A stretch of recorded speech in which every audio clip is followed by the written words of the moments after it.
Ladies and gentlemen, please Be advised of the following facts. LoveLine is meant for an adult audience. LoveLine may contain sexually oriented content.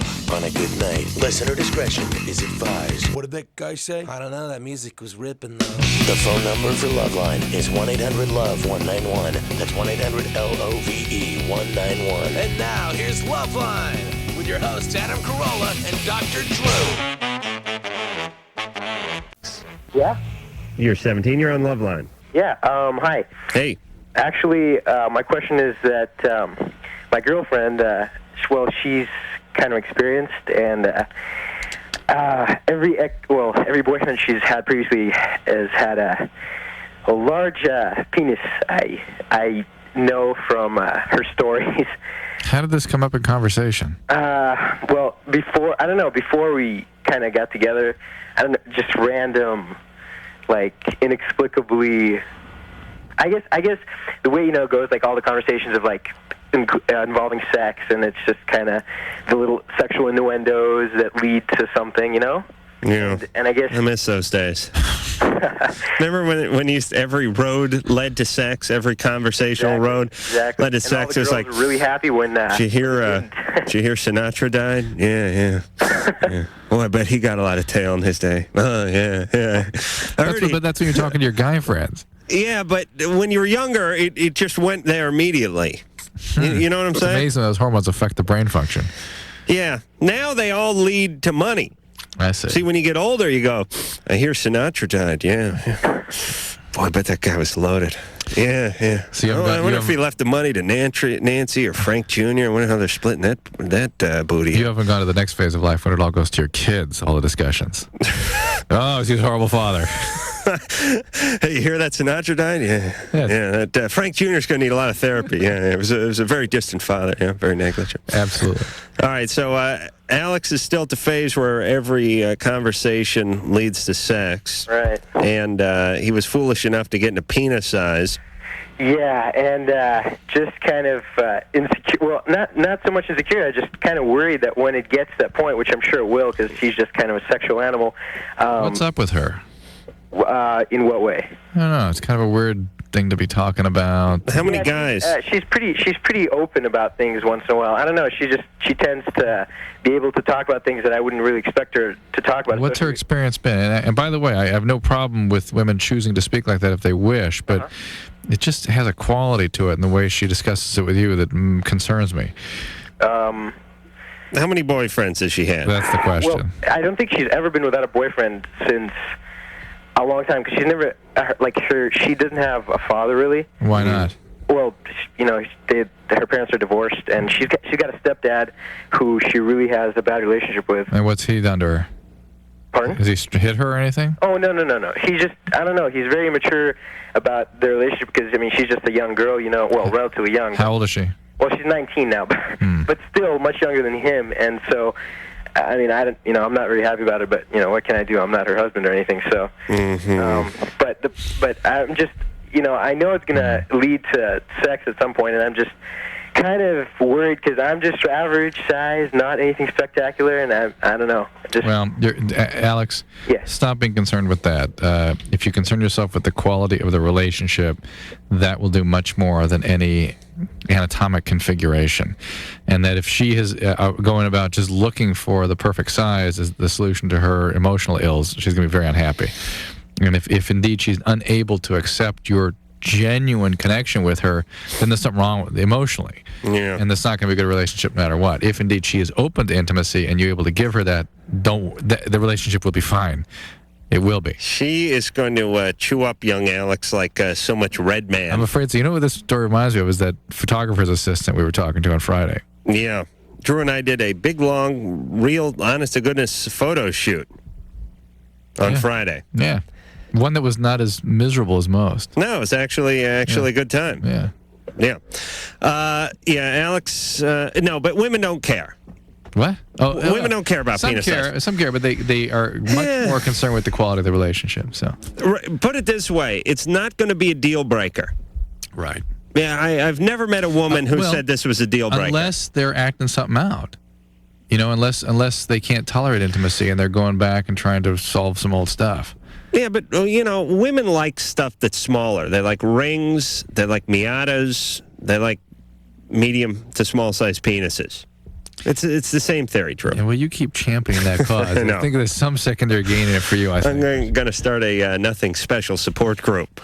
Alex, you can be the first member. You'll be all right. But here's the deal. Yeah, here's what I want to say. Alex has much bigger fish to fry than his small penis. With this woman. Yeah.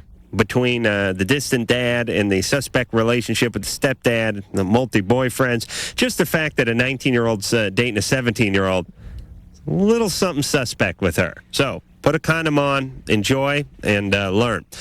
Hey, it's LoveLine. Phone number 1-800-LOVE-191. Fax number 310-854-4455. What's going on this week? Daryl Hammond from Saturday Night Live is going to be in here. You know that? You ever watch Saturday Night Live? Yeah. Daryl Hammond is the one who does all those great impersonations. He does Clinton. Oh, right. He does Phil Donahue. Yes. He does, Peter Jennings and Brokaw, all the news guys, and he's just excellent. Right. I mean, he just nails that stuff. Right. So he's going to be in here. All guys with hair. Right. He puts on different wigs every time. And he just captures it. Yeah. It's a talent. You don't really learn that. You just sort of hone it. And then Bob Eubanks from The Dating Game. Is it the Newlywed Game? The Newlywed Game is going to be in here. Now the Dating Game guy? That is Peter Marshall. No. Bob, Tony. Oh, I can see the guy. Jim Eubanks. No, Jim. Oh, boy. All right, we'll think of it. Jim Ladd. Yes. No, Jim Ladd's the DJ. Or Jim Ladd's like the candid camera or something. Now I'm thinking of Alan Ladd. Jim. Mike's looking it up. Anyway, I'm going insane. So on Thursday, we have the Godzilla people, do we? We're working on that, yes. Yeah. If we can't get them, we're going to get Godzuki. Godzilla's an illegitimate son in here. How do you know about that? You don't know about Godzuki? Well, I just watched it on Cartoon Network for the first time today. You never saw Godzuki? Godzuki he didn't spit fire like Godzilla. By the way, you just set me off on something. Jim Lang. Thank you, Engineer Mike. He just spat smoke rings. Remember that? Like a stone guy at a party. But watch that Quest for Camelot today. Right. Quest for Camelot, What is that? Is that Disney's new movie? It's Warner Brothers' new movie. And would you assume that's G? I still don't know what the rating is. I'm assuming it's G, but it's gotta be. It is so violent and so scary. I hope they're not a client here at some of the radio stations we go to, but I get them business. My kids ended up loving it, but as God is my witness, 4 or 5 times I tried to get them out of the theater. We're leaving. I don't want to be up all night with nightmares and things. Really? I mean, it was ridiculous. I mean, some of these Disney films border on kind of, I think we're going to get the kids out of here, but they just turn the corner just in time. Right. This indulges in violence in a way that is just, I thought, disturbing. All right, you won't see it. You won't hear a word about it, though. Do you pull your kids out of movies a lot? I would. I walk in front of the television station all the time, yeah. It's hard to get them out of a movie theater. I mean, you're in a seat, you got the popcorn. Well, you pulled them out of Taxi Driver, didn't you? Right? If it's not G, we don't go. And I didn't even think to check the rating on this thing. I blame the rating people more than the Warner Brothers if it was G. My dad dragged me to Papillon when I was like 9, and you can't stop it's talking a year about of therapy. It. Yeah. There was a guy getting his head cut off. There was a homosexual scene. That's always weird when you're 9 or 10. You see that homosexual scene. They're in the prison infirmary, and that one guy puts a rose on the other guy's nuts when he's in his underpants and like pulls the mosquito screen out of the way. Oh, it was a little bit 9. weird. Yeah, you don't know where to look, you know. Maybe I was 10. I figure out when Papillon hit the theaters, and we'll do the math. All right, Drew. So anyway, the thing about Bob Eubanks is I did warm-up for an infomercial that Bob Eubanks did about 8 years ago and had a great time with him. We went out to lunch and had a great time. So he won't remember me, but I'll have a fun time with him later on in the week. David. Yeah. You're 21. All right, I'm a little nervous here. I'm having a problem engaging appropriate conversation when I meet a girl. I mean, say, for example, at a bar, I would see someone that I like, I would introduce myself, and after that, I'm lost. I don't know what to say despite the environment. Mm-hmm. And listen, and this goes out to all guys, less is more, by the way. Less words? Yeah, you dig yourself a grave. Yeah, but all the way, he's already about a light year ahead of where I was at 21. I couldn't even walk up and say hi. He can walk up and say hi to people. Can you walk up and say hi to people, David? Oh yeah, I'm very sociable. Well, you're way ahead of. That's pretty good. But I haven't had a girlfriend in 3 years. I haven't even had a long-term relationship. I haven't even been in love. Are you a virgin? Yes. Okay. So you can walk up and introduce yourself. Mm-hmm. And then what? Then he's lost. Yes, I'm lost. Sometimes it's gone like, hi, my name is David. I noticed you from across the room or something like that. Something really stupid you know like what? that. Yeah. You know what? Let's do a little experiment involving producer Ann. And Because Lord knows, if you can crack that icy blue heart of Ann's, you can get to anybody. Ann, you listening? Okay. David? Yeah. Let's just, I'll tell you what, why don't we just do a little LoveLine recreation here? Pretend Ann is sitting at the end of the bar. You don't have to pretend she's beautiful because Okay. that's the way God made her. But go up to her. All right. Break the ice. And Drew will just sort of sit back and listen. Is she drinking anything? No. Probably. Why don't you, She comes in loaded most nights, doesn't she? Well, she's probably nipping out of a flask, but you could buy her one. Usually, Ann, she holds that tray up that's underneath the taps. Yeah. And just as, you can see her dumping that into her mouth and then spitting out occasional cigarette butt. Oh, and Adam? Yeah. I have another question after we do this, okay? We'll see how this goes, Dave. Okay.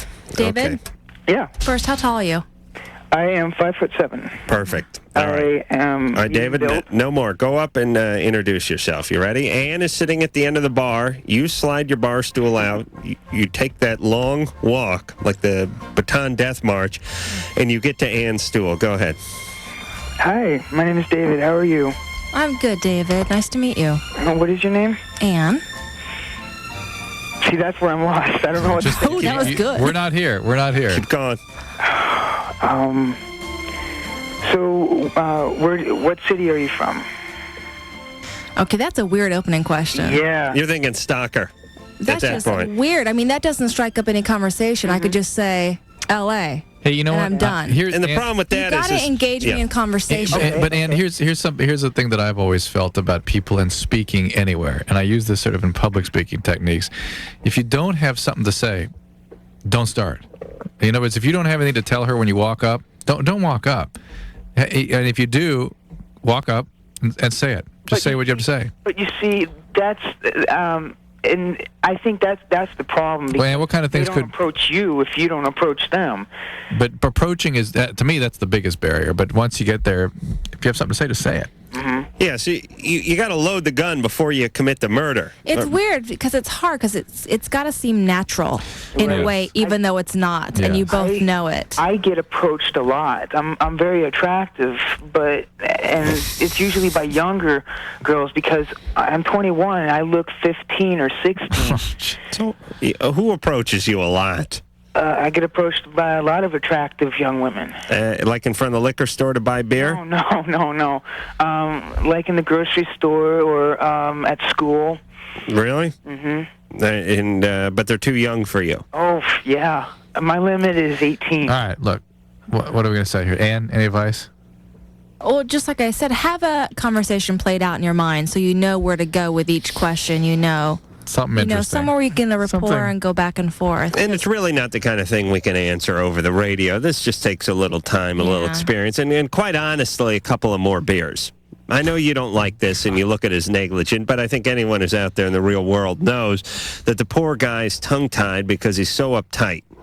And part of that is he needs himself a shot of Jägermeister and a Coors Chaser, and then he can go over there and relax a little bit. Just practice, because if somebody shoots you down, who cares? There's a million other women out there. And try the next one. I'm not wrong when I say that you women size up a guy pretty quickly anyway. And it works both ways. Yeah. My point.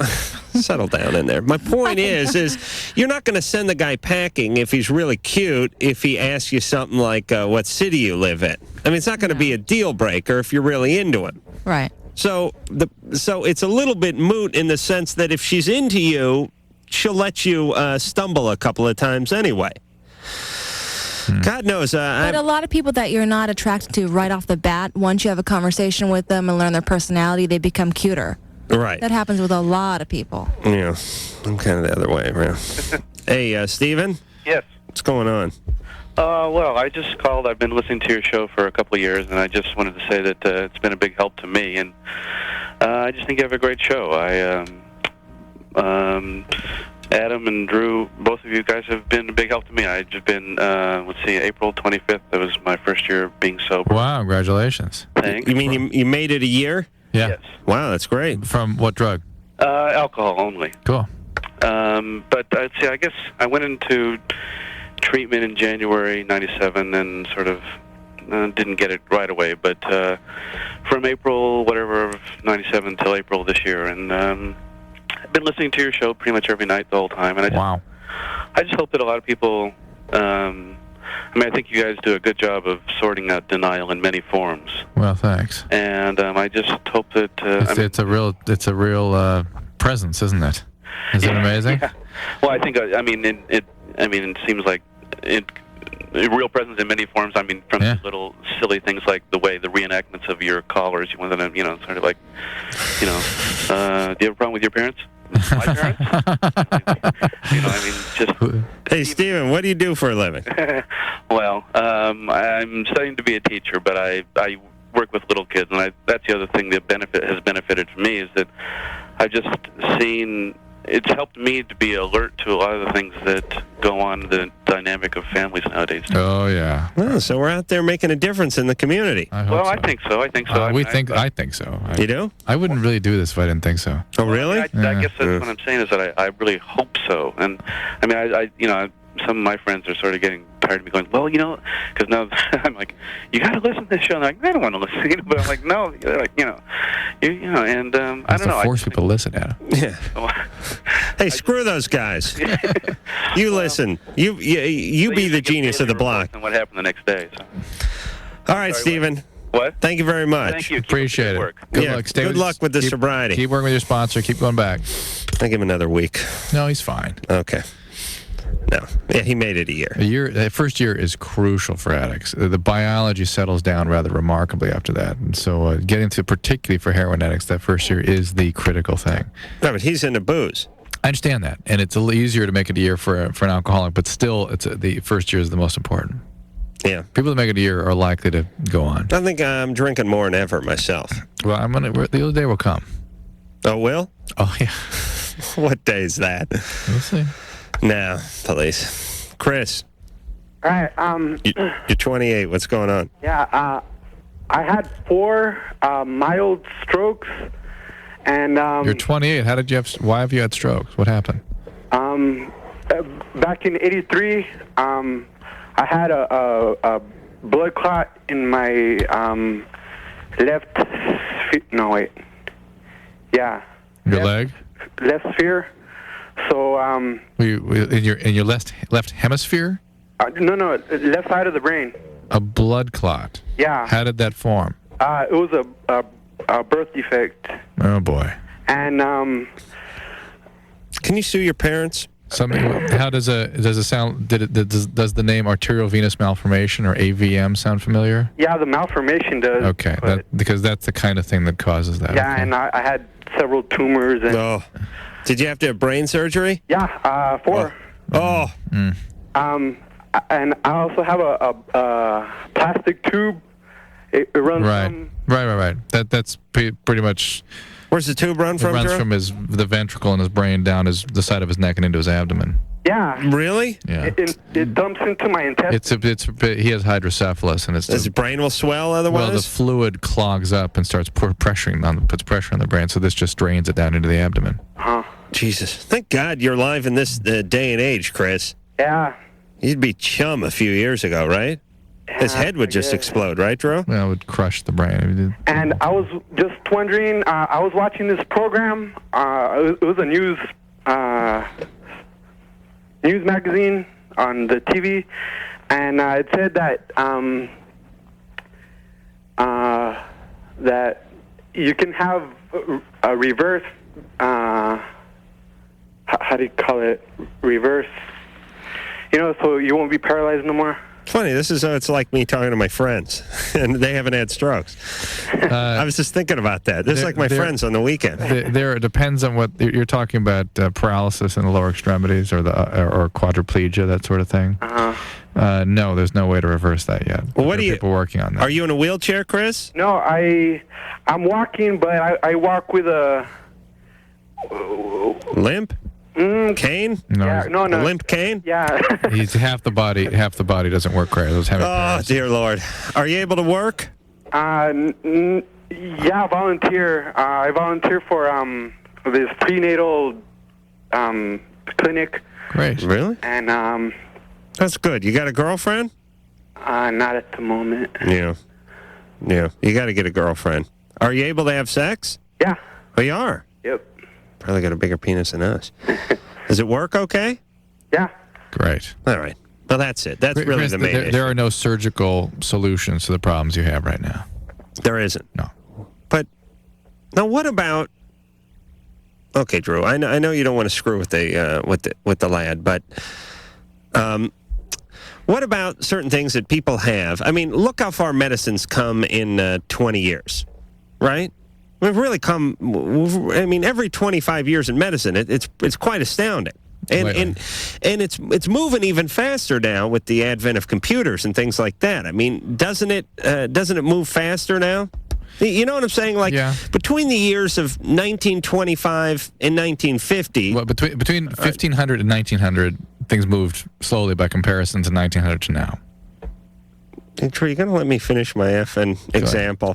Yes, Your Royal Highness. Yes, Your Royal Highness. Okay. From 1925 to 1950, there's 25 years. A lot happened in that 25 years, I would imagine. But without the aid of computers and computer simulations and all this kind of stuff that they can do now, a lot of research and tabulating and whatnot, that they can, what used to take a statistician a month now takes a $7 an hour temp of 5 minutes, right? Right.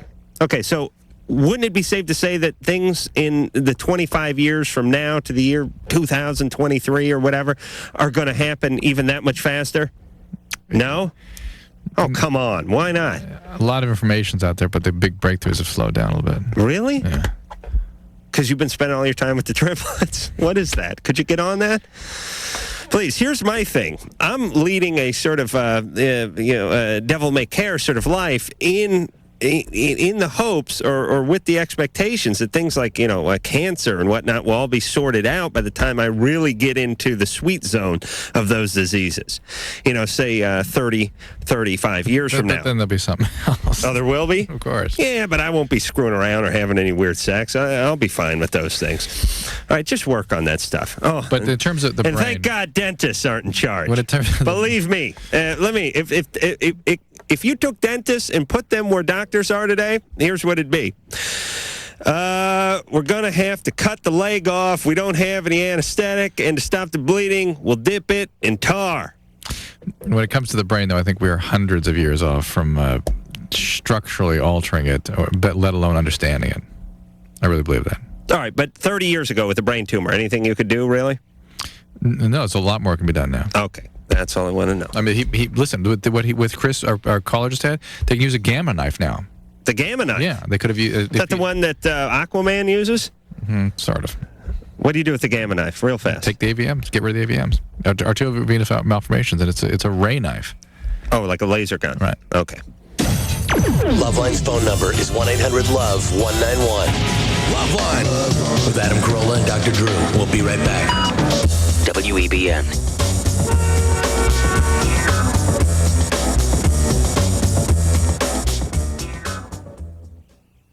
We're not keeping you up, are we? I'm pitching a tent. Oh, that's good. It's LoveLine. WEBN.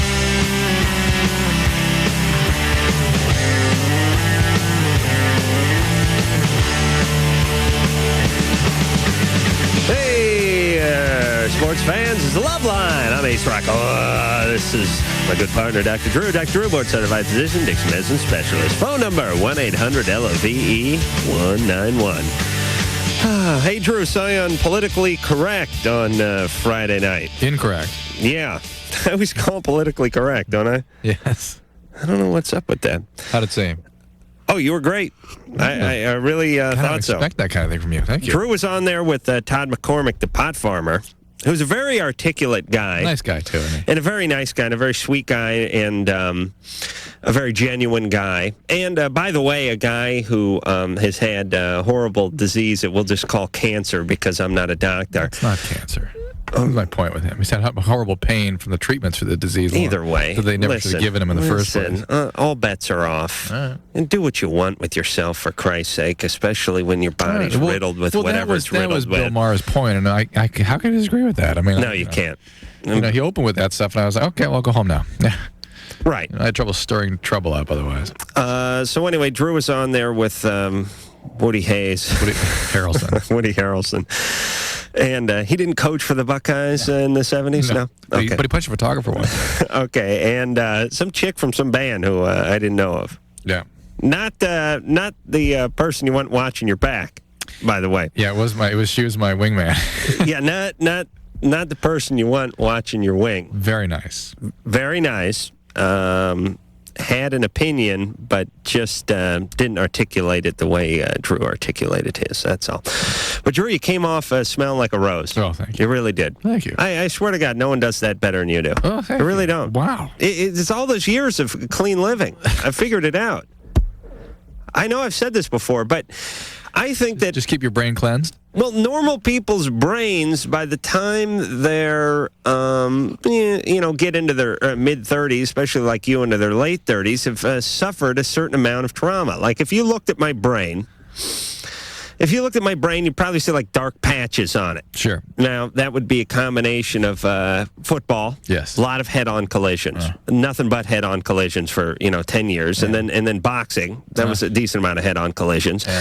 And then like a lot of working around solvents and things like that in improperly ventilated areas. A decent amount of pot smoking, a little experimentation with some drugs, and then just watching a lot of Dukes of Hazzard and hanging around with other guys are labeled with spots in their brains. Yes. You know what I mean? Yeah. No, I can think relatively clearly, but I can't just sit there and fire it out like you, Drew. Right. But it's not fair. Right. Do you see what I'm saying? Yes. There should be some sort of handicap. Yeah, some like way of bridling. Like my brain is like a Vietnam veteran. Yes, right. Whereas you were stateside or sitting in Canada practicing French. That's not fair. I've seen battle. I've been in the trenches. Right. Yeah, but think of the life experience that you bring to the comments that you make. How much richer they're if only I could articulate myself. Angel. Yeah. You're 19. Yeah. First of all, I'd like to say, Adam Carolla, you're the bomb, man. Thanks. And Dr. Drew, man, I really appreciate your help. Well, you guys help out a lot of Adam is the bomb, though. Yeah. Anyways, this is a question for Dr. Drew. Yeah. When my older brother was 9 years old, I'm 3 years younger than him, so at the time I was around 6, and my younger brother was 5. When we were about that age, my older brother would make us suck on his penis. Regularly? Yeah, regularly. Okay. And let me get the ages down one more time. The oldest brother was how old at what? 9. Okay, he was 9. And you were 9 6? or 10. 9 or 10. And I'm 3 years younger, so I was either 7 or 6. And my younger brother, he was either 5 or 4. I don't know. And how long did this go on for? A couple years. Okay. And what's the question? And my question was, could this habit of him... Shouldn't have taken that bottom bunk, I'm thinking.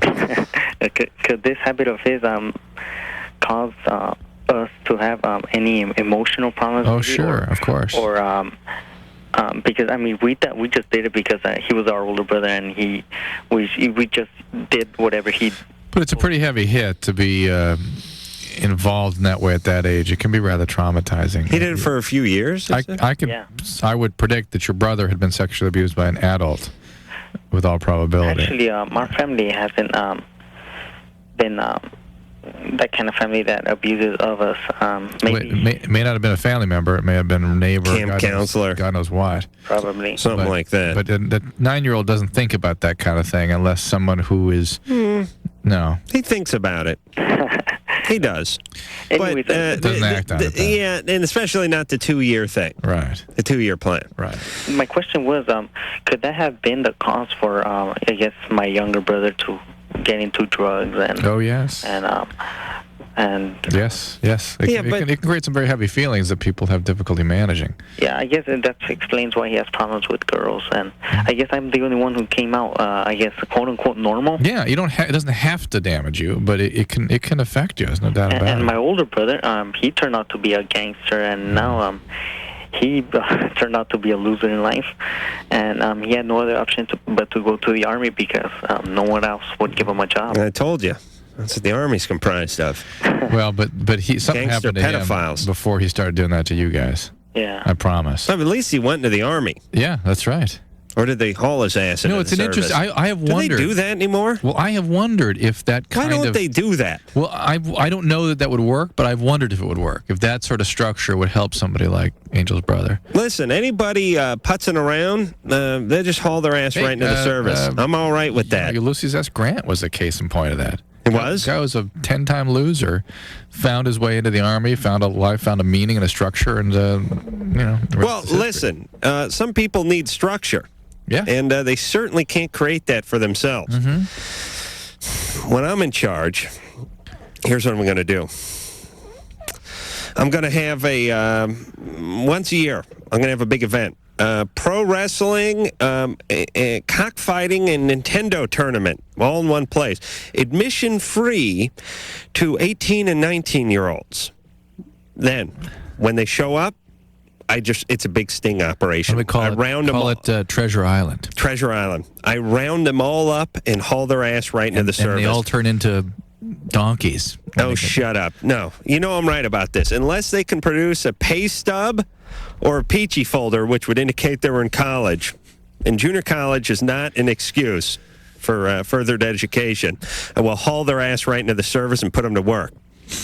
You know what? A group of guys came up to me today. I was taking my kids out to lunch who were from Central California, wanted autographs and things, and I said, "Where do you go to school?" "Oh, junior college." I don't know how to react. You've painted that into such a. They should be ashamed. The shameful position. I'm actually embarrassed when people tell me I should be delighted. No, please. Yes. There's no reason for anyone to go to junior college. Hey, listen.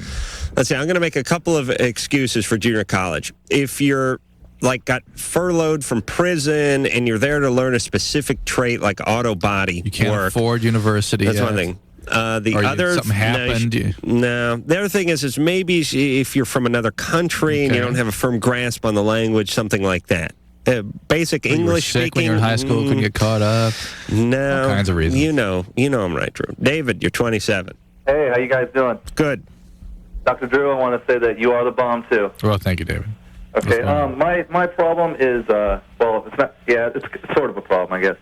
I enjoy going down on girls, and one problem is I don't get to do it enough, but I've noticed a couple times that my tongue has swollen up like a week after an encounter with a girl. I mean, it happens during the encounter and stays? No, after, like 4 or 5 days afterwards. Do you get sores on it? No, well... It seems like maybe my taste buds swell, maybe like double in size. Yeah. My tongue just feels swollen. I get thirsty. Allergic to flea powder? Little adolescent humor for you, David. What is that, Drew? I'm not sure. I don't have any name for it. It's not those a medical condition associated with it. You think that's God doing that? No, I think it's just. Do you spend a lot of time with your activity here? Well, a couple times. I had one long-term girlfriend, and it happened on 3 or 4 different occasions. You worry that it's some sort of herpetic infection. That's one thing, and the other is you worry. And I suppose a yeast is another thing that could do that. How long were you down there? Hours. I don't know. All right. Please. Hours? Well, an hour at a time, and then rest. All right. Well, that's enough to disturb the lining of the tongue. Tongue is not supposed to be meant to be out of your mouth that long. It isn't. No. David, you can't give her an orgasm in 10 minutes? Well, you gotta. I enjoy being down there. And I worry about your jaw too. People get TMJ and things like that. Yeah, it's gotten sore before too. Sure. So it's just your body telling you you're doing something that's outside of normal physiology. All right. So just. Listen, I like the sauna, but I don't stay in there for 2 hours. I stay in there for 15 minutes. I get my fill and I leave. If you stay for 2 hours, you faint. That's right, you die. Happens. Yeah, your body reacts. And some Swedish guy sodomizes you over the rocks. Was that what happened? Oh, I mean, it could. So you think do it for about 15-minute intervals? Yeah. I mean, listen, I know the ladies are pretty excited over the prospect of a guy going down there for an hour, but testify here for a second, ladies. If this guy ain't getting it done in 15 to 20 minutes, he's got a serious problem with his technique. Right? Yeah. Can I get an amen? Can I have an amen from the sisters? Yeah. Yeah. Well, it becomes annoying. You know when, like, if you try to keep scratching something, it's like if you have an itch and you scratch it, it feels good at first, but if you keep scratching it, then it hurts. And then it gets infected. Okay? That makes sense. Well, and then I've never had that problem with a girl on me, though. Yeah, but you listen, you don't want a girl performing oral sex on you for an hour and a half, do you? Why not? Yeah, because you want to have an orgasm in 5 or 15 minutes. Oh, shut up, Drew. Can't you concentrate? I might be reading a book or something. You got to learn to focus, please. David's full of crap. Goes down on a girl for an hour. Here's the problem, though. There are guys who don't do it at all, and then the other guys they hoard the vagina orally. They get down there forever, and then they make all us squeamish guys look like asses. You know, the last girlfriend, like if you have a girlfriend or last boyfriend was, setting up shop down there for an hour and a half, spent, Memorial Day weekend performing oral sex on what is now your new girlfriend. I mean, you go down there for 5 minutes, who looks like an idiot? You know what I'm talking about, right, Drew? Mm-hmm. Okay. We'll go to break then. LoveLine. Be right back in a minute.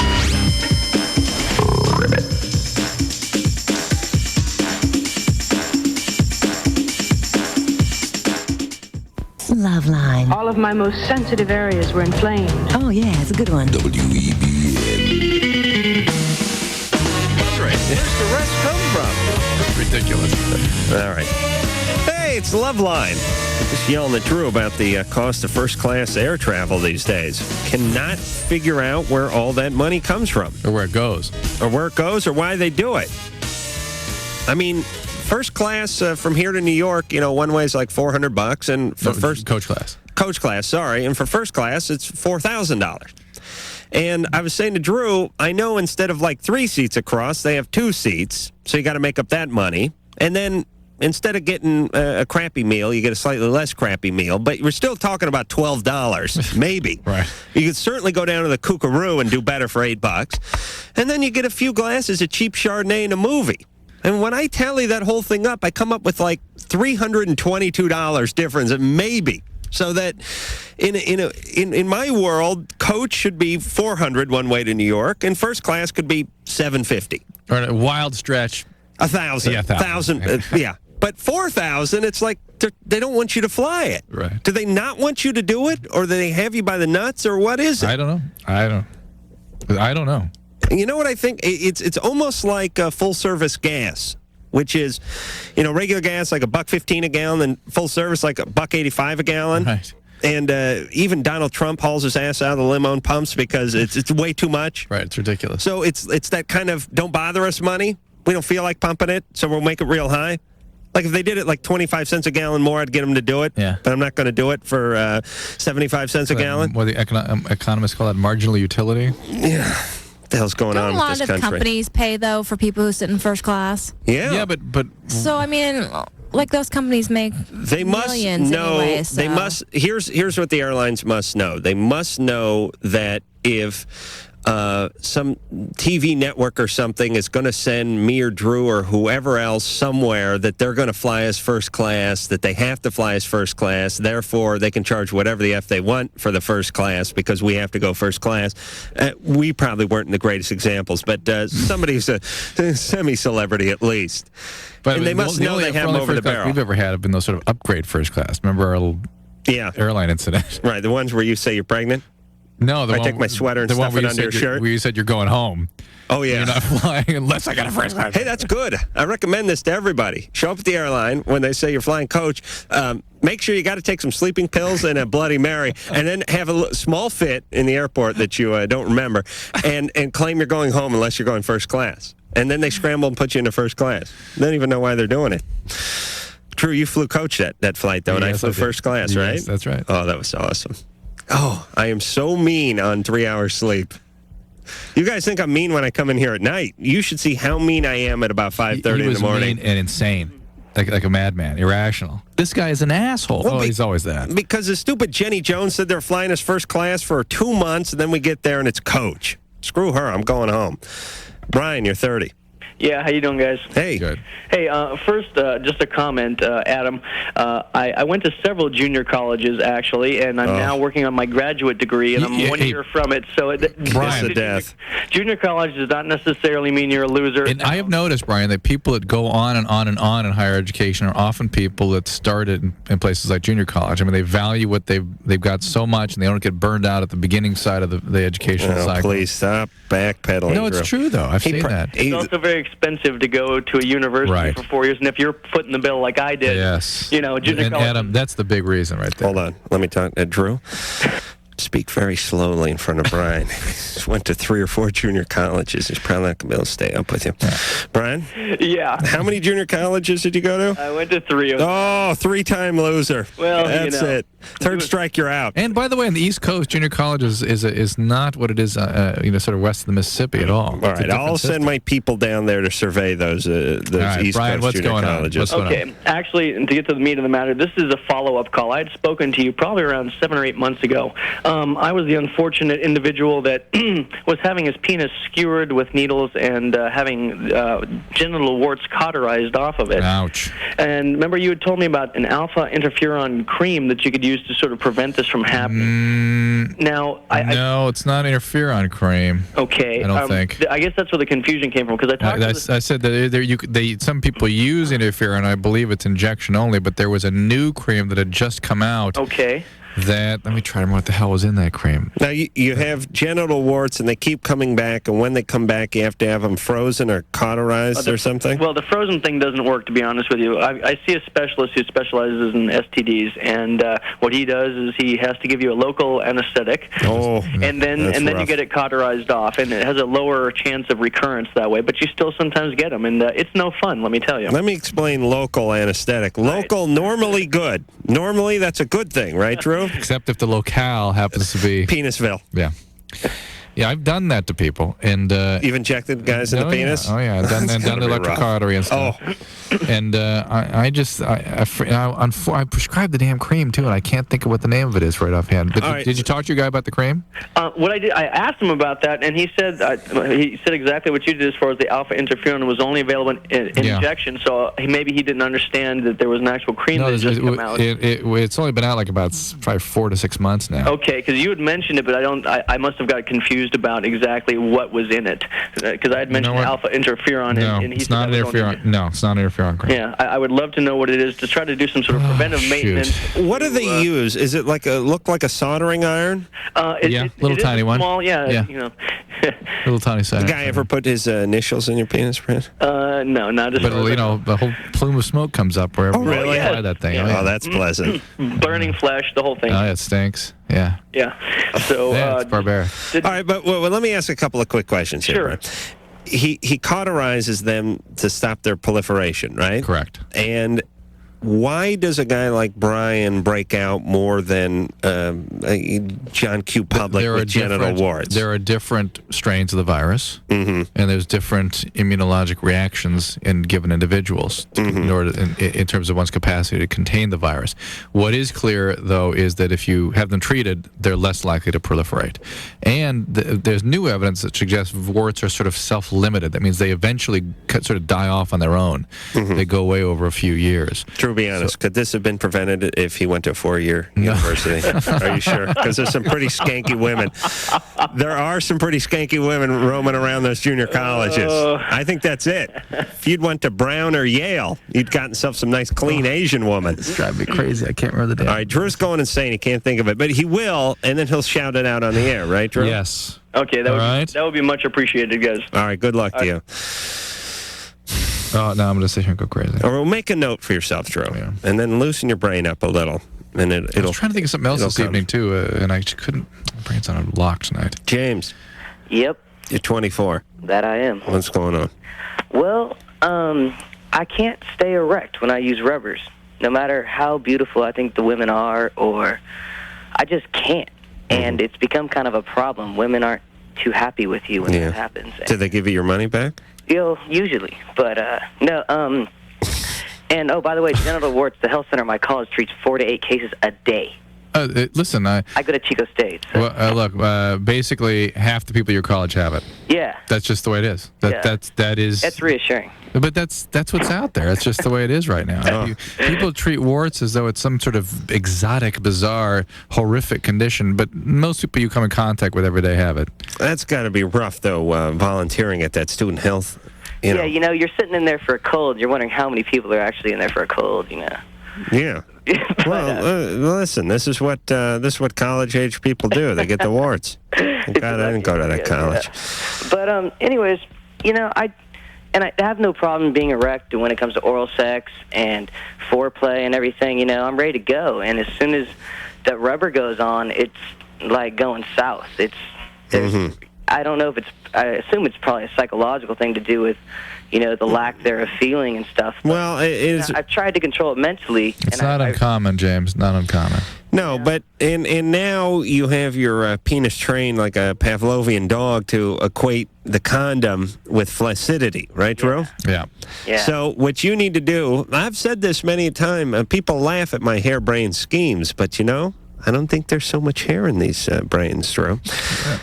All right, just hear me out. Practice putting the condom on when you're alone. Fire drills. Imagine that. Imagine if you sat at home, got your penis erect, put the condom on, and kept it erect. After a few... And then you get good and fast at it, too, so you're comfortable, do it one-handed. Right. After anything. After a couple of those outings, you're fine. What I do at home is I have a plaster Paris bust of W.C. Fields. Remember those, remember those things where they had like little painted statues or the head was oversized? Yeah. Remember like W.C. Fields with the chickadee hat on and stuff? Now I have his mouth hollowed out, and in it I have a condom put in. Condom loader. I have the condom put in, but his WC's mouth is not wide enough for the condom to slide in. So what I'll do... This is sort of take off of the gumball machine, but this is a condom loader, right? Yeah, well, I actually have to ram my erect penis into WC's mouth, but when I pull it out, it's got a condom on. It's more like the Pez. It more involves the Pez theory. So it's a condom dispenser. Right. I see. Well, yeah, except for I have to manually reload his mouth each time, but I'll usually do it before the date. You got to work on that. Yeah, what if women get a little freaked out when they see me... mounting W's head, but when I come back out with the condom on, all's forgiven. Just another tip you learned here on LoveLine. I feel so liquidy. Really? Why? You're listening to LoveLine with Adam Carolla and Dr. Drew. WEBN. I'll be right back.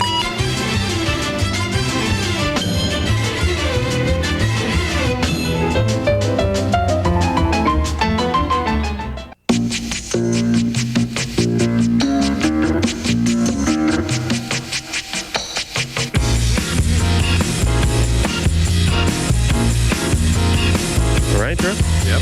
All right. Hey, it is LoveLine.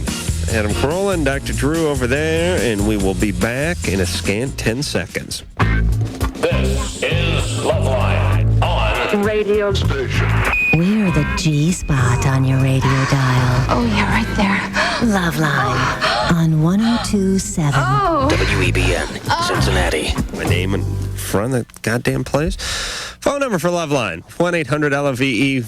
191, fax number 310-854-4455. This horrible business called show business, everybody.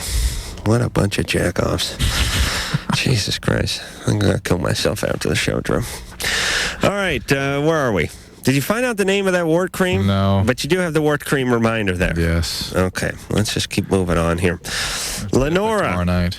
Hi. Hey, you're 29. Yes, I am. I think you guys are great. Thank you. My question is actually to Dr. Drew. I'm just starting a kind of new relationship, and I was curious to know, from your standpoint, what men want in relationships.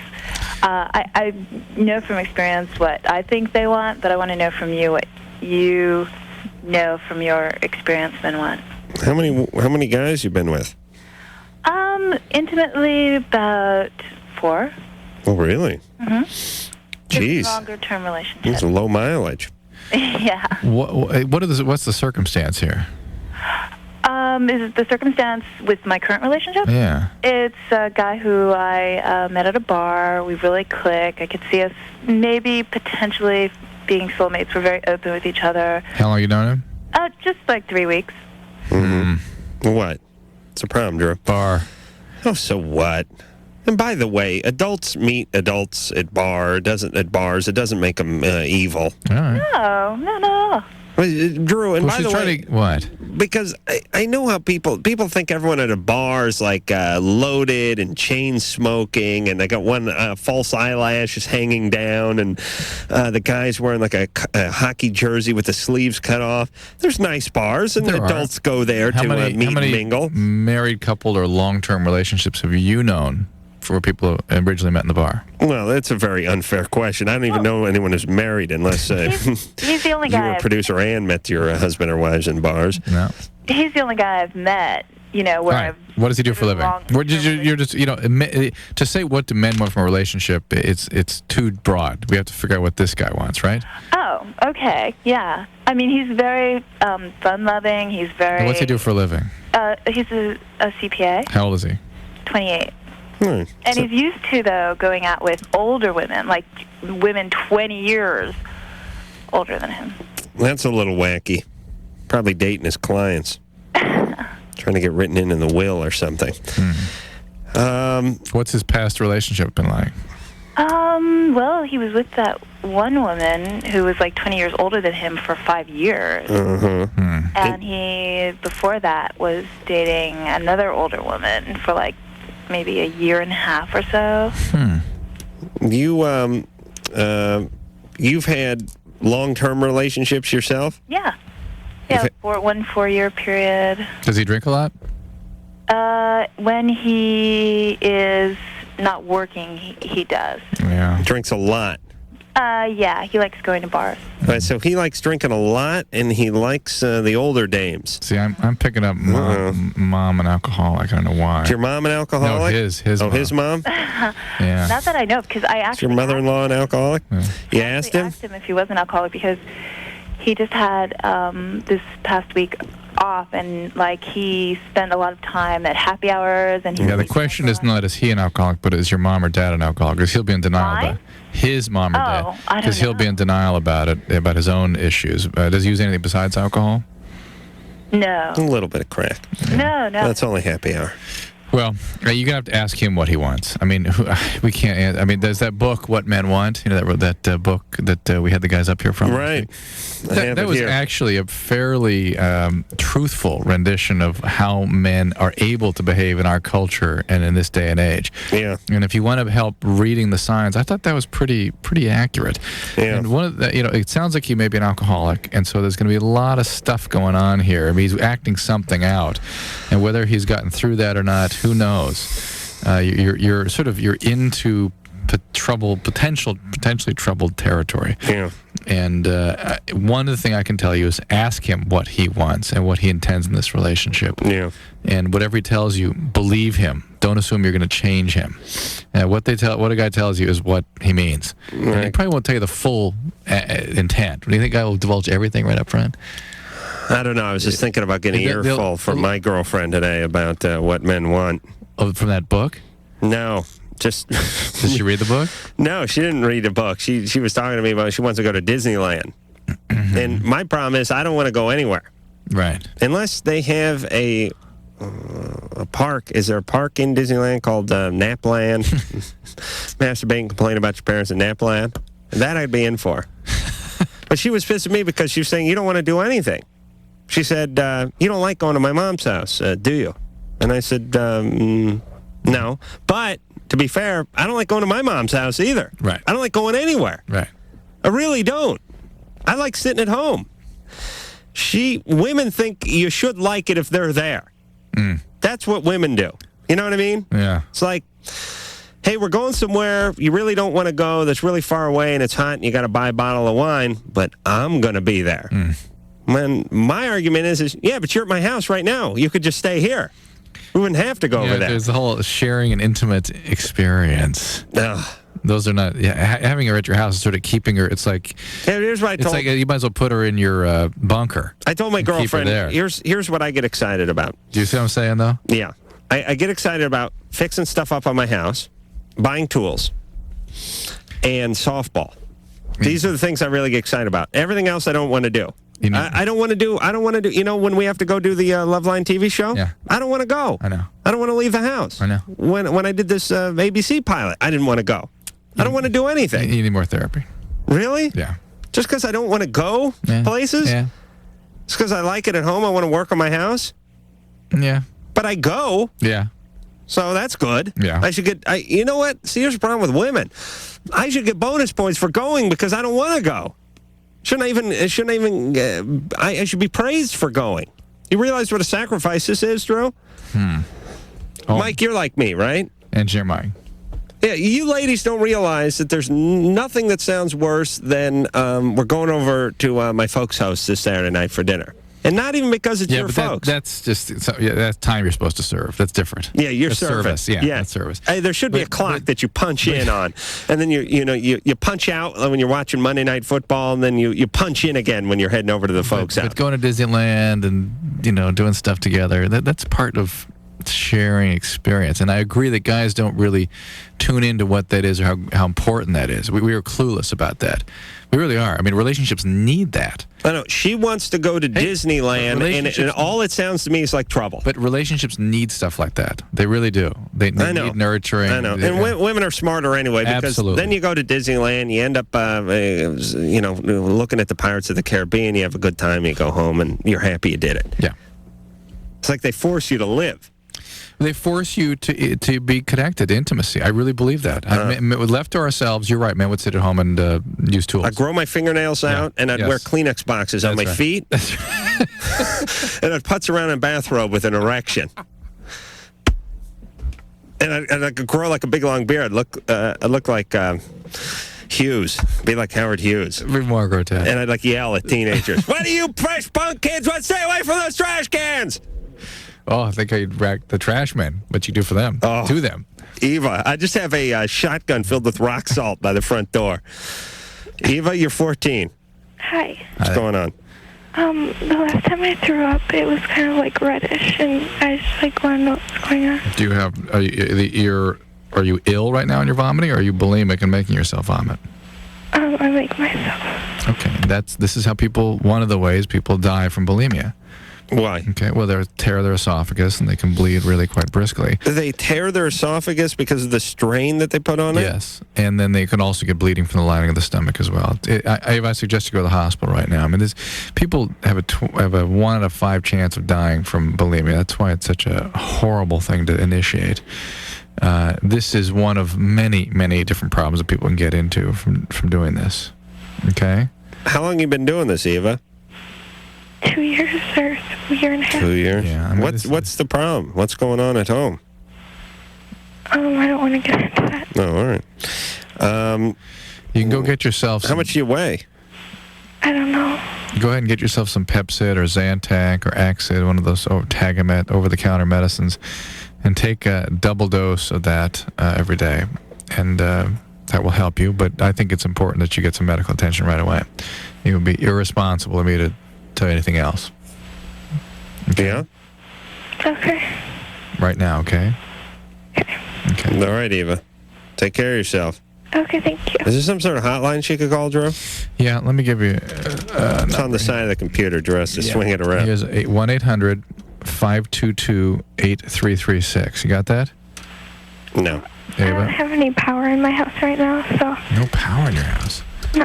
Why not? There's a storm. I don't have any running water either. A storm? Yeah. Where are you? Minnesota. Oh, well, that's good. I mean, it's better than the folks not paying the bill.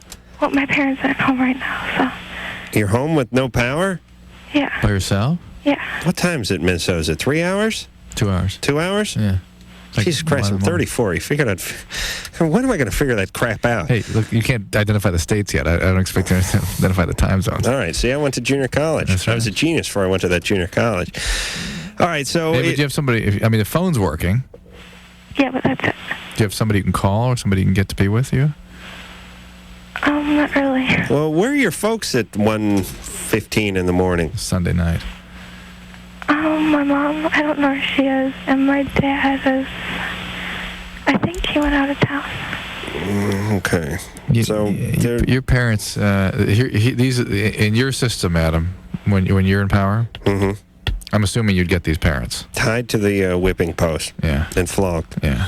Eva? Yeah. You got to take care of yourself. I'm sorry your parents aren't Please. Do that for us, would you? I mean, if we're the only connection you have tonight, maybe we can at least persuade you to make some more phone calls. 1-800-522-8336, the number you can call for help. Try to put that number in your memory banks, 800-522-8336. Maybe call after you put the phone down from us. You know, the first time I threw up from drinking too much wine, I threw up so hard that my eyelids got bloodshot. Oh, yeah. And they stay that way for a week. Oh, yeah. It's not bloodshot, it's conjunctival hemorrhages. The pressure actually causes blood vessels to rupture on the surface of the eye. I was pushing so hard that I think I shot out some of my soul. I really do. Can you hack your soul up, Drew? Well, maybe that would explain a few things. I threw up. I made it up my driveway. Actually, first I threw up on my friend in the backseat of a car. VW Squareback. There's a good car for vomiting. I'd like to see some sort of stat on which cars have had the most vomit thrown in them. I'm guessing the VW Bus followed closely, a close second by the VW Squareback, and then possibly like 60H Dodge Now, Dart. we grew up at a time when I think everybody had a friend with a Squareback or had one themselves. Yeah. And is it not true that somebody would end up tossing the back of that thing? Always. Yeah. My mom drove a Squareback for many years. Yeah. That's why. I was looking good. People don't even know what you're talking about, probably. It was VW's station wagon, but they just called it a Squareback, right? It was I can't hear you. The Scirocco. My favorite is... No, Scirocco came 10 years later. Yeah. Watching the Cal Worthington commercials where he goes, come on down here and get yourself one of these Scirocco's or Celicas. You got your Toyota Celica GT or the VW Scirocco. All right. So, anyway, I threw up, and then I ended up sleeping in the driveway. That's nice. And my sister came home about 4 hours later and kicked me in the ass. I had part of my feet were hanging out of the bushes, and the other half was like in the shrub. And I got up, and then I made my way into my bedroom, and I woke up the next morning with gravel in my cheek from sleeping on the driveway. Oh, my God. Yeah.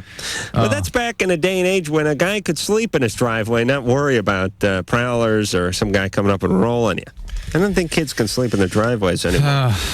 Gina, you're 22. Yes, I have a medical question for Dr. Drew. Yeah, Gina, what's up? I had a tilt table test, and I was diagnosed with neurocardiogenic syncope, and I was given Sectrol, Norvasc, and Zoloft, and I responded horribly to all of them.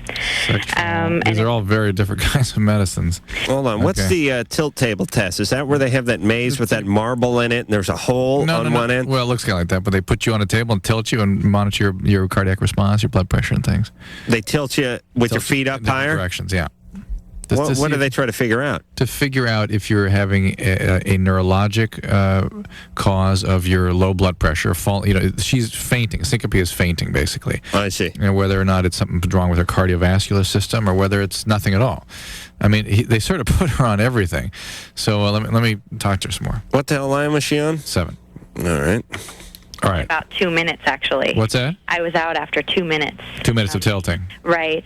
And the last medicine that I was given, the Zoloft, was, I think, because I mentioned to her that I was starting to feel depressed. All right, so that's something different. All right. Okay, but she said it also responds to the neurocardiogenic syncope. Yeah, well, okay. Syncope is fainting? Yeah. Okay. Fainting. And so anyway, I've responded really poorly to it, and I was hoping to go into law enforcement. I've been going to school and studying administration of justice, and I'm really concerned because I'm not having any success with controlling it. Have you had a lifetime problem with this? I've only had 2 actual syncopal episodes. Were they I've had a lot of near syncope. Yeah. I can't stand for long periods of time. Right. Without getting really dizzy. So I was just curious if you had any suggestions of how it's commonly treated. Boy. I mean, this sort of swooning that you have, this is also called vasovagal reactions, right? And commonly, it's not treated. I think that's probably the most common thing. What's it caused by? It's caused by, a sensitivity of the receptors. The exact physiology I'm not clear on, but basically the heart slows down in response to stress or prolonged physical exertion, that sort of thing, and the blood pressure drops and people faint. And it's sort of when people talk about people in the South swooning, and Gone with the Wind, they faint all over. That's vasovagal syncope. Oh yeah. And people do that their whole life. They usually start when they're pretty young, they're their first episode, and they'll occur periodically throughout their life. And it's not associated with any specific brain, nervous system, or cardiac heart problem per se. It's just part of their system. And so typically it's not treated. People just recommend they avoid those sorts of situations, that they keep their volume up, they keep well hydrated. And beyond that, they've got her on all kinds of blood pressure medicines here. Hollywood sort of ran that joke dry, though, the fainting joke.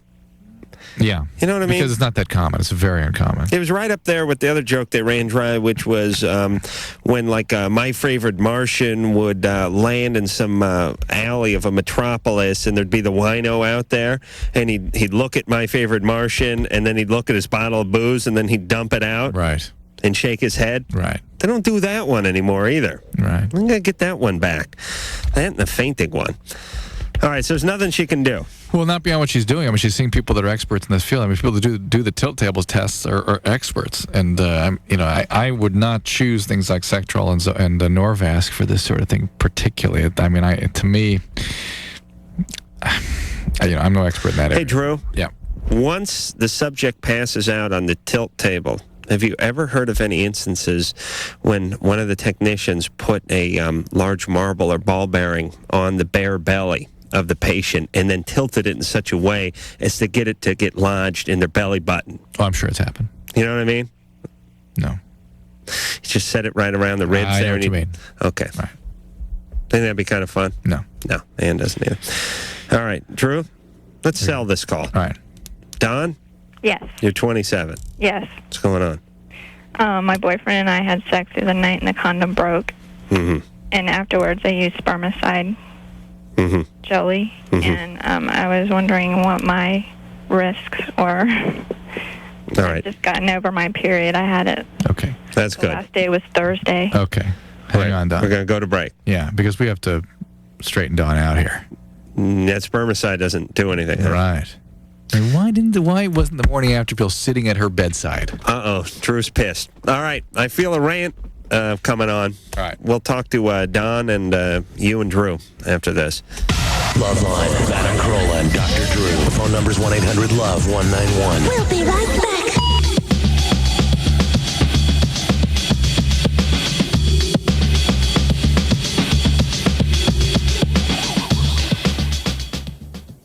Man turns animal for the erotic pleasures of women. It's LoveLine. All right. WEBN.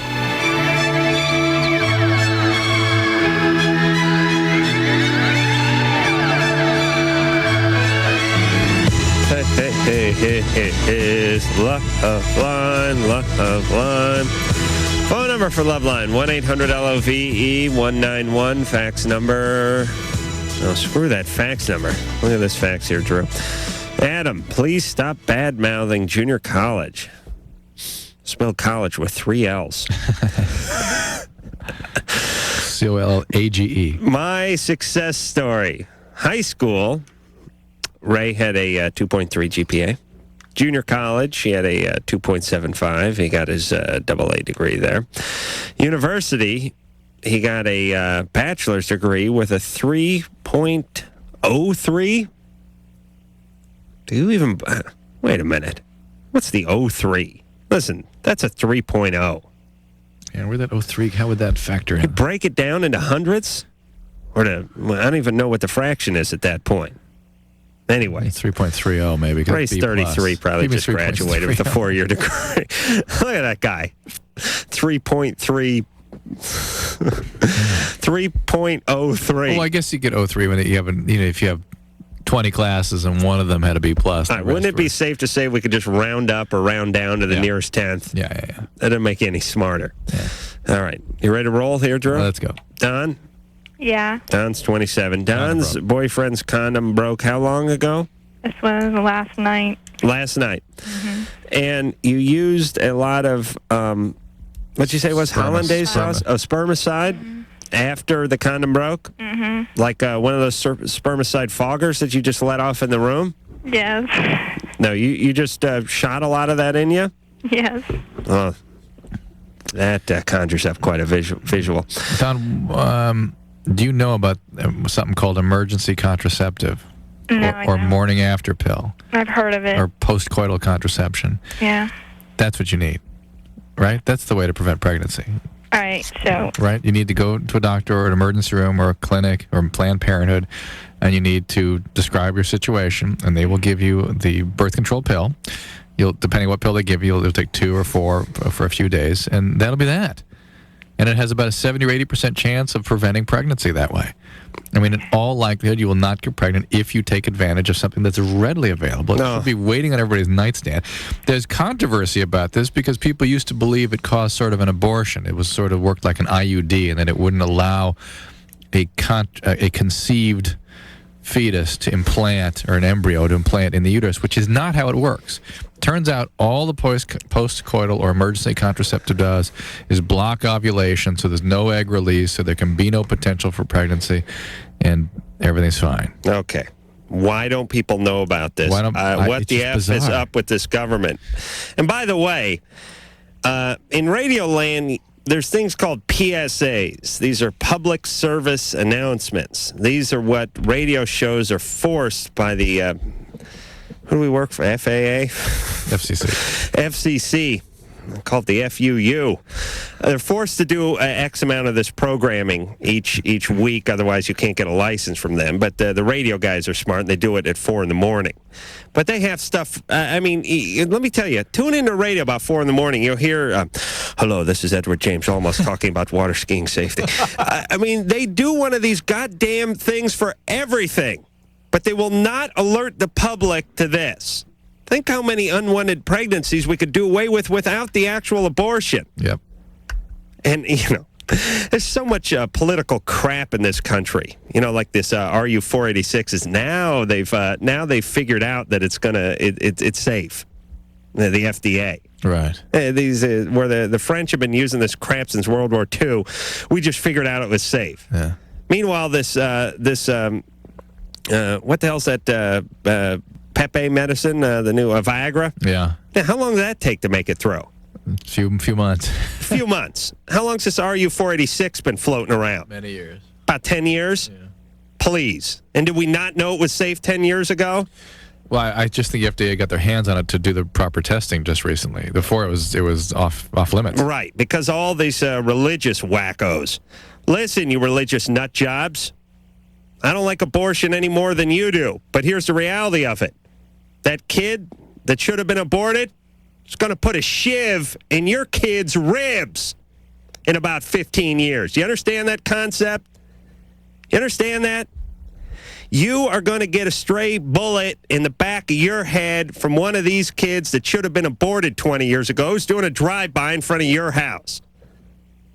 It's a good idea. Someone doesn't want a kid, I don't want them to have a kid. God knows people who want kids can't raise them. Imagine kids that don't want them. We're living in a utopia inside of 10 years. Please. Adoption to be more utilized, too. And listen, if you're so worried about the sanctity of life, stop eating meat, you idiots. Hey, how many of these pro-life fanatics you figure are vegetarians? Yeah, but it is. What do you think? Is there a number on that? But listen. Do you know, Drew? I will. How come? Because it's killing without justification. If you have to kill to survive. Yeah, we don't need to eat cows. We can live off tofu. We need it's best to have animal flesh. I hate to say it, but we evolved that way. Yeah, beef, Drew. I mean, people are going to people are going to react to my saying that. Not necessarily beef, but listen, my buddy Snake has been off meat for about 15 years. He's a kick-ass guy. He's buff. He's tan. He eats nothing but like tofu and peanut butter and stuff. Most of those people eat strong fish as an or ox. something. All right, so you eat fish. Well, that's killing something. That's fish. Come on. Well, you're killing a cow. Come on, how many burgers? Yeah, I bet these pro-lifers are swinging by the Arby's to grab themselves a couple of double dippers before they go blow up the clinic. Come on. You want to start somewhere? Stop eating stuff. Stop eating stuff that had a life. Start there. Second, take care of your own kids. And then third, worry about what's going on in everyone else's womb. Please. And this RU-486 is a pill. Who cares? For Christ's sake. Life begins when you learn to program the VCR, right, Drew? We're both dead meat. Do you know how to program yours? Yeah, or you can pay someone to do it. Making a provision. There's a lot of eccentric millionaire types out there who don't know how to do anything, but they have the money and wherewithal to get somebody to do it for them. Calls. All right. Please. Put this stuff on your nightstand, everybody. And this isn't even, RU-486 is an abortion thing, but this isn't even an abortion thing. It just stops it from taking. Right. No, it stops it from happening in the first place. Well, I mean, grabbing. No. The morning after pill prevents conception. Yeah, I mean taking, not clinging, but taking. The egg, yeah, right. Sarah, you're 14. Hi. Hey. What's going on? Nothing. I have a question for Adam Drew before my big question, okay? Yeah. Okay, Adam, could you guys play, like, the Dr. Drew Shuffle? Because that's like my favorite song. Yeah, I think we could. And, Drew, did I hear you say a couple months ago that you were going to be on Space Ghost? Yeah, Adam and I both did Space Ghost separately, but we did it. I don't know when they're going to air it. When will those air? Because that's like my favorite show. My kids were asking about that, too. Drew and I got a bunch of junk floating around out there. Yeah. We got we got 2 hours worth of Jenny Jones. And a sitcom that... and a sitcom that I feel like we canceled. Midsummer is what I was told.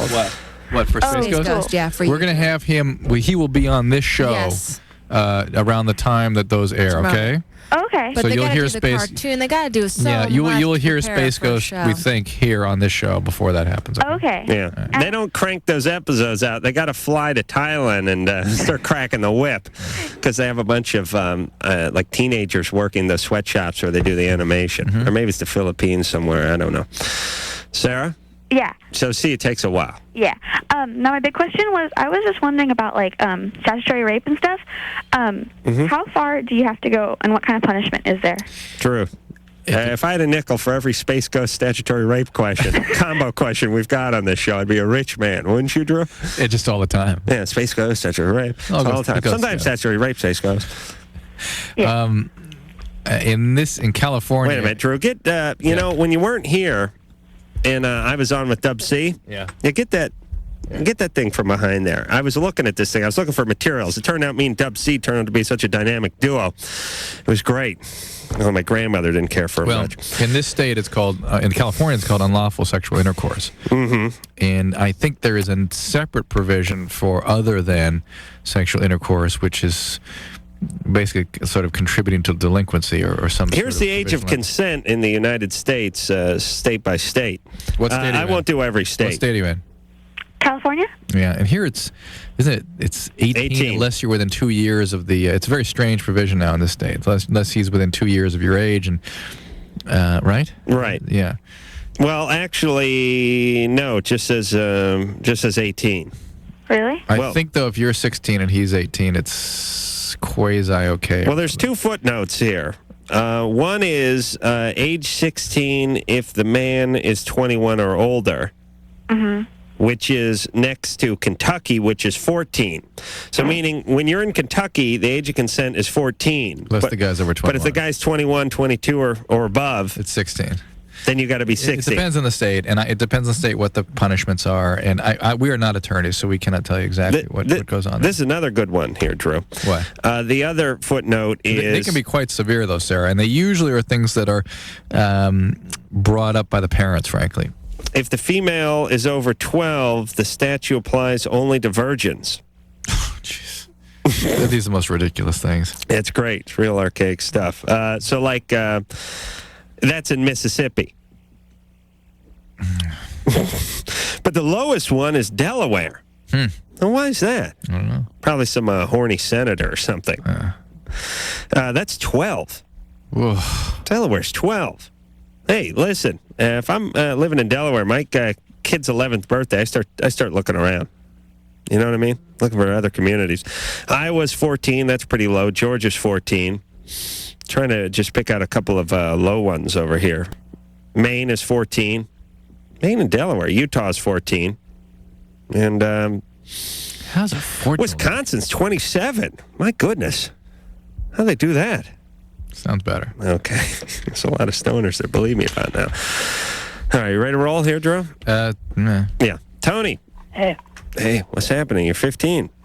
It's Rockola, with Dub C. Dynamic duo, like you just said. Yeah. Get him in there more often. Yeah, we don't need Drew. Drew, yeah. Listen, my question is pretty much for Adam. 2 girlfriends. Love both of them. They're great. One of them's like really, really good looking. She's like hot stuff. Stay with her. The other one is she's okay. Really sensitive though. I'm kind of scared I'm gonna get caught because they know each other. Right. Yeah. So I want to dump the one that's like not good looking, but I don't have the heart to do it because she's really sensitive. Right. I don't want to hurt her feelings. Yeah. You got to fake your own death, man. Can you do that, Tony? No. She's really sensitive. Yeah. You got a boy? You got a buddy who'd like to go out with her? Actually, yeah, I got a couple. You would? Yeah. All right, you got to pawn her off. Yeah, I'm telling you that works. It sounds kind of cruel, but it's a nice transition. All right. You know what I'm saying? Go ahead. You know how that game works when you're 14, 15 years old.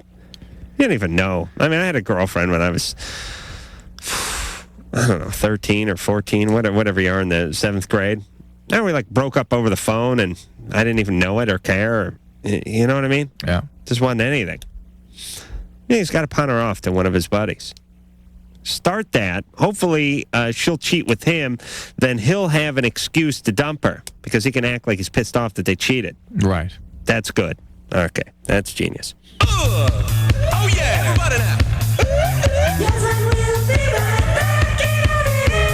LoveLine will be right back.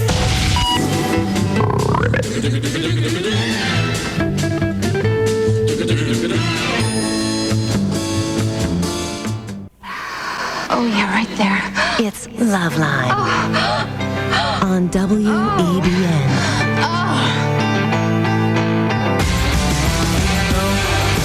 Yes. I think if you went to Caltech and checked it out, there'd be debate. Listen, I don't think we all have to put on a sunscreen and lock ourselves inside. I'm just saying it's an issue. So we're not getting some heavy issues off the air on this show. Talk about global warming. All right, phone number 1-800-LOVE-191, fax number 310-854-4455. You gonna play that shuffle for that girl? Oh, yeah, forgot about that. Let's hear that, Drew. Pee on this stick. Makes me sick. Pee on this stick. Makes me sick. If I find you stealing my underwear again, here's what's gonna happen. Asshole. Stuff like this. Makes me sick. You're fat. Asshole. You're fat. Can I say that? You're fat.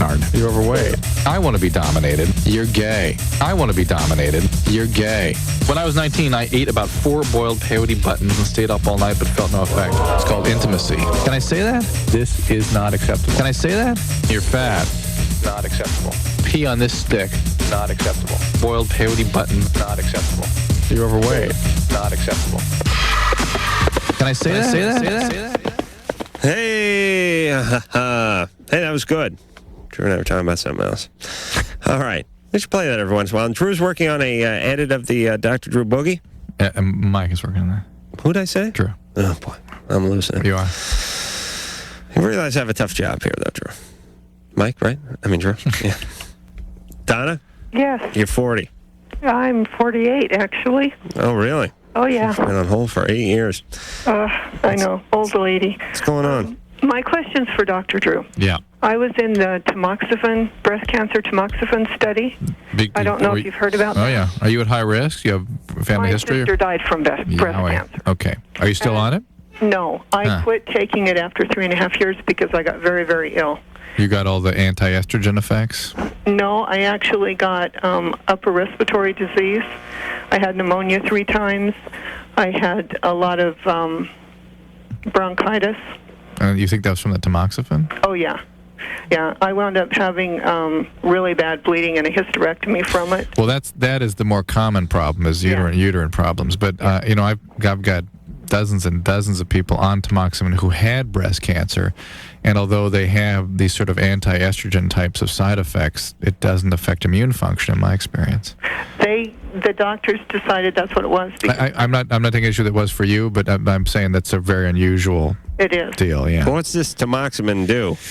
It prevents the estrogen from going to your breasts. Basically, the theory is that breast tumors develop under the influence of estrogen. If you block the peripheral effects of estrogen, you may block the potential of breast tumors forming or growing. Does it work? The study looked good, Donna, right? That's what they're telling everybody. Well, hey, no, there is no medication. Listen to this. There will never be, I'm going to go out on a limb here, there will never be a medication that will make a healthy person healthier, okay? Oh, I believe that. The problem is you have a family history that puts you at risk for a very dangerous disease. So you're not a healthy person, at least theoretically. And so they're trying to help you with this disease that they're postulating may already be there. Well, plus the fact you may be amongst the minority here that wasn't helped by it or that had too many side effects. Yeah. Well, the problem was I wound up with a cough that stayed for the whole 3.5 years. When I quit taking the tamoxifen, the cough went away. I wound up with allergies. They tried to do allergy testing. I had an allergic reaction to saline. They told me not to have surgeries because they didn't know what would happen if they put me to sleep with an IV. All right, I mean, it was really, really bad. There will always be side effects from every medication, and some of them will be severe, and some of them will be life-threatening. Donna, do you have lots of problems? Not now. Not that I've gone off of it. I just wondered what the long-term effects of taking this was. Other than don't seem to know. Other than they're telling you that there really aren't any that we know of. Other than the uterine effects, that is all we know. The studies were fairly lengthy and fairly well done. Well, what's she mean? My doctors don't seem to know. I mean, they're the one who administered the thing. Well, they're telling her they know more than Drew does. Yeah. Well, we're saying what I'm sure they tell her is that we don't know of any of long-term effects, as opposed to we don't know any. We don't know of any. Oh, that's why I'd be the world's worst doctor. If I talked to anyone more than once a year, I'd start yelling at them. You had cancer last year, right? Yeah. Didn't you tell me that last year? Yeah. Well, what are you back here for? But the deal is, but Donna is a worthwhile case in point, and that is that medicines make people sick. That's it. And that when the sickness you're trying to treat is more serious than the potential of the medication making you sick, that's when you use medication. So people using anabolic steroids and all this kind of stuff, they're going to make themselves sick. They're not going to make themselves healthier. I was listening to one of these holistic nut farmers on the way in on some radio show, and they were talking about why they love the, what's that medicine called, where it's got some dust from some flea that ate some of the actual medicine and then farted in the general direction of their pill. The homeopathic stuff. And they said, the thing we love most about this homeopathic medicine is you can take the whole bottle and you won't overdose. You won't have any kind of side effects, and you can't say that for the regular medication. And I was thinking to myself, yeah, because it doesn't do anything. You take you can have a whole bottle of chalk. You're not gonna OD. It's the same thing. There's nothing in it. What kind of argument is that? And believe me, I want to be able to OD on my drugs. And if you really look at what impacts the health... it's doing something when you're ODing. What really impacts the health of people in this country is things they do to themselves. Right. Drugs, sexual behaviors. Beautiful. And then mental health. That's the other thing that impacts on the overall health. Thank you, Drew. My mental state is fine because I believe my genie's going to look after me. Drew? Yes? I thought you were talking to the other Drew. Yeah, me too. Me too. You're 26. Yes. Oh, Drew the chick. I've actually had like 3 birthdays while I've not been on hold, but on the, attempting to get through. Oh, boy. And as listening to Donna, she's got to be aggressive because it takes a commitment to keep calling, and then finally when you're hallucinating, the phone somebody picks up and they talk to you, and you don't say anything back because you almost can't believe it. Really? Like, oh my God, I got through. Yeah. And then you don't say anything, and then they hang up and it's over. We're very elusive. It's pretty. We're like the great and powerful Oz. Yes. What can we do for you? Well, I had a question for Drew, but first I wanted to make a comment about junior colleges. No, totally against them. Oh, good. Totally. Right. But I think they exist for us that went to a 4-year. So even though we might not have picked a major, when we meet somebody that goes to a junior college, we immediately feel better than reminds me of talking to Space Ghost. Oh, yeah. It's hard to get a cadence going with you, baby. Hey, Drew, don't you think this nation would be better served if we just made those into work camps? Yeah, but then the cockfight thing you said about the military. Mm-hmm. See, I think the military is kind of scary because they don't really teach people how to act, but they give them guns. All right. And kind of some power, and their brains aren't all the way. Drew, wait. People need discipline. Hey. Drew, you on any medication? I mean, these are the kids that like blow stuff up. Drew, Am I on medication? Are you on any medication? No. Really? Do you do speed? Actually, I don't, but I have a question about speed. What's going on? I have a very good friend who uses it. Mm-hmm. It's scary because I don't know anything about it. Mm-hmm. And she says that she gets things done and all the stuff. And That's usually how people develop their relationship with speed. It's a very sort of functional drug. They either use it because they're depressed from pot and it lifts their mood so they feel better again, or they're truck drivers or they're at school and they're doing it just 2 or 3 days a week. But you do that for a few months or a few years, and that's addiction. Yeah, she does it. She does it more in streaks. I'm her personal assistant, and she's kind of now a friend of mine, and I don't know anything about it, and she doesn't really seem that different on it. Hey, how much are those personal assistants? Oh, it depends on what you have them do. Well, like for a blowjob. You know what? I'm actually gay, and I was... Oh, would you go down on her for, $20? No, and you know what? That David guy, the down for an hour and a half? Okay, he's lying. Oh, the guy went down on... he's lying. Yeah, the guy with the swollen tongue? Oh, yeah, because, I don't think that any single person enjoys it that much. I don't care who they are. But you know how guys are. As soon as they go down on a girl, they use one of those, the clock they used at the beginning of the Twilight Zone. This one is just sort of spinning about 8,000 revolutions a second. Yeah, days blowing off the calendar. I mean, that's really what it's like. A guy goes down there, and all of a sudden he closes his eyes, and that's what it seems like. Like in a movie when a guy has to do prison time, and the days go blowing off the calendar, and the clock goes spinning around. Then he puts his head up. He's still got the same commercial going on the TV. But Drew, to answer. Wait a minute, Drew. And then 5 seconds later, it's a full bush. Full bush. You know what I'm? Or it's like it's a rosebud, and then with time lapse, years later. Oh, right. Yeah, she's talking about the growth thing. Yes, yeah. Yeah, it's interesting. Drew. So, how much do you get paid? Well, I'm salary. So. Oh, salary. Okay. Yeah. All right. Well, listen. If she has a family history of alcoholism, then her probability of her dad is. All right. So she is set up for addiction. Yeah, very much so. All right. But look, here's what's going to happen. She's going to keep using, and she may expand in other areas, and she's going to start to get irritable, depressed, labile. That's the thing, is she does have start depression. Becoming preoccupied with people nearby, thinking irrationally about what they're up to and how they're thinking about her, and those may become fixed in elaborate delusions, and she ultimately will become rather violent and difficult to contain. What is kind of scary at this point is that she's very in control of her behavior in every aspect of her life. It won't last for long. So she uses it for a while, for like maybe a month, and then she doesn't use it. Well, but then she'll drink more in the meantime to get her through when she's not using. Hey, Drew, female Drew? Nutty Drew? Yeah. Crazy Drew? How much do you get paid a week? How much do I get paid a week? I don't get paid per week. I get paid bi-weekly. Oh, I see. Okay. Yeah. So, it's just I get paid $35 a year, and so it's... Oh, really? Yeah. That's pretty good. Career for you here. Yeah, well... I'm just saying... I do a lot, so... Okay. This guy, Dave, he works in my house. Oh, yeah. And he's not a real... You don't want him to hear this. He's not a real cordial guy. He scares people. But I thought, if I really start making a bunch of money, I can have him go from working on my house to be like my personal assistant. And not only do I have a guy with some ability as an electrician, but I got a henchman. Right. All right, he has I a want little. to know who she's a personal assistant for. His fingers are a little too big for dialing the phone, but hey, Drew. Uh-huh. Who is this? Some celebrity? No, not No. a celebrity. No. A banker. Oh, a banker? Okay. Imagine having Drew as your personal assistant. She brought up 15 calls from 15 shows in the first 15 seconds on this show. Yeah, but she's got a problem on her hands with this employer, and it turns out that whatever the person that.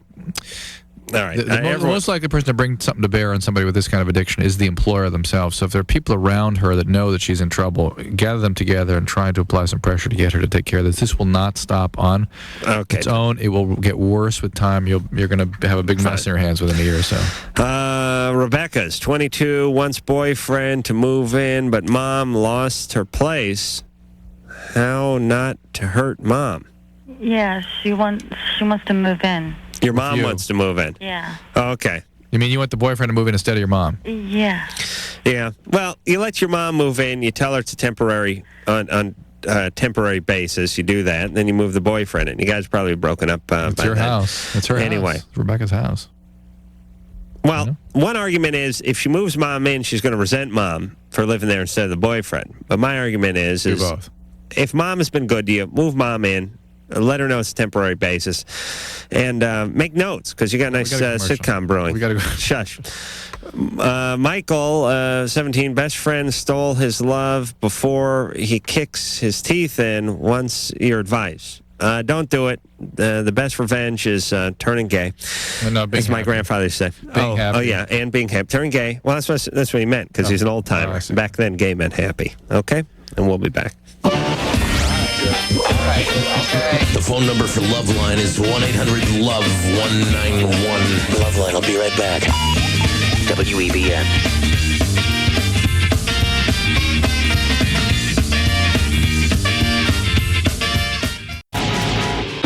This has been LoveLine. The opinions expressed herein are not necessarily those of the staff or management or producers or directors or the advertising or anyone. They might be Bob's. I'm Bob, and they're mine. The producer of LoveLine is Ann Wilkins. LoveLine is a presentation of Westwood One Entertainment. Grr, arg. We now return you to your highly tested, regularly scheduled programming. Bye.